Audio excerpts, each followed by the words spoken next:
Assalamualaikum warahmatullahi wabarakatuh. Selamat pagi.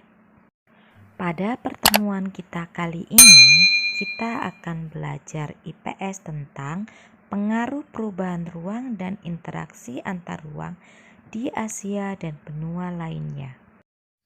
Pengaruh perubahan ruang dan interaksi antar ruang di Asia dan benua lainnya. Perubahan ruang dan interaksi antar ruang dapat terjadi dalam berbagai lingkup. Dalam lingkup yang sempit, perubahan dan interaksi ruang dapat terjadi antara desa dan kota, dan dalam skala luas dapat terjadi antar negara dan benua.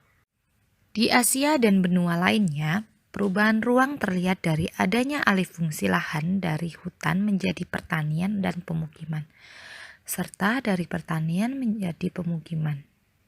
Sedangkan di Eropa, perubahan antar ruang telah berlangsung lama dan meningkat saat revolusi industri.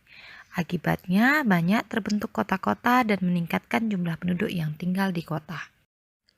Perkembangan ekonomi yang cepat di daerah perkotaan membuat banyak peluang kerja dan kesempatan berusaha, sehingga banyak penduduk desa pindah ke kota. Ada sejumlah faktor yang mendorong penduduk desa di Asia pindah ke kota, yaitu alasan ekonomi, seperti makin terbatasnya lapangan pekerjaan di desa dan faktor lainnya seperti konflik, bencana alam, terbentuknya gurun dan instruksi atau masuknya air laut ke daratan. Pengaruh interaksi antar ruang, antar negara dapat berupa pengaruh ekonomi, sosial, budaya, dan politik. Pengaruh perubahan dan interaksi ruang antar negara terhadap kehidupan ekonomi. Interaksi antar ruang terjadi karena adanya kebutuhan akan barang dan jasa yang tidak mampu diproduksi oleh suatu negara. Negara yang memasok kebutuhan tersebut memperoleh keuntungan ekonomi dari barang dan jasa yang dipasoknya. Keuntungan tersebut menguntungkan karena banyak tenaga kerja yang terlibat dan diperolehnya devisa dari hasil penjualannya. Bagi negara yang dipasok kebutuhannya, keuntungan diperoleh dari barang dan jasa yang diperolehnya.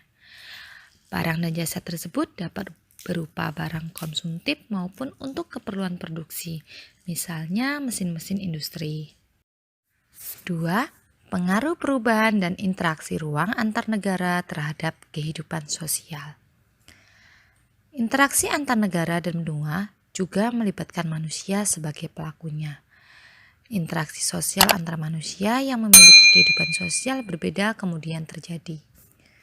Interaksi tersebut dapat terjadi dengan saling bertemu atau melalui media komunikasi.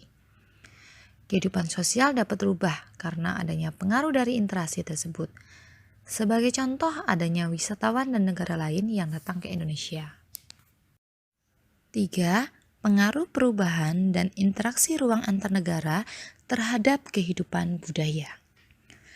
Saat ini, interaksi antar ruang tidak hanya bertemu secara fisik melalui tatap muka, tetapi dapat juga melalui media transportasi dan komunikasi. Peristiwa budaya dari suatu masyarakat dengan mudah dapat disaksikan oleh masyarakat di daerah yang berbeda. Budaya tersebut kemudian mempengaruhi budaya masyarakat yang menyaksikannya. Sebagai contoh, cara berpakaian seorang artis Hollywood yang dengan cepat ditiru oleh banyak masyarakat di negara lainnya atau di benua yang berbeda. Yang keempat, pengaruh perubahan dan interaksi ruang antar negara terhadap kehidupan politik. Kehidupan politik suatu negara seringkali dipengaruhi oleh negara lain. Peristiwa politik di suatu negara dapat mempengaruhi kebijakan politik negara lain. Sebagai contoh, pertikaian antara Israel dan Palestina mempengaruhi kebijakan pemerintah dalam melakukan hubungan dengan Israel maupun Palestina. Yang kelima, pengaruh perubahan dan interaksi ruang antar negara terhadap pendidikan. Dalam lingkup negara, salah satu kerjasama hubungan antar negara dalam bidang pendidikan adalah mengirim pelajar dan mahasiswa ke negara-negara maju. Tujuannya adalah untuk meningkatkan kualitas sumber daya manusia di negara-negara berkembang. Negara maju juga banyak yang menyediakan fasilitas beasiswa bagi negara-negara lainnya yang masih berkembang. Sekian penjelasan singkat tentang pengaruh perubahan ruang dan interaksi antar ruang di Asia dan benua lainnya. Semoga bermanfaat dan terima kasih.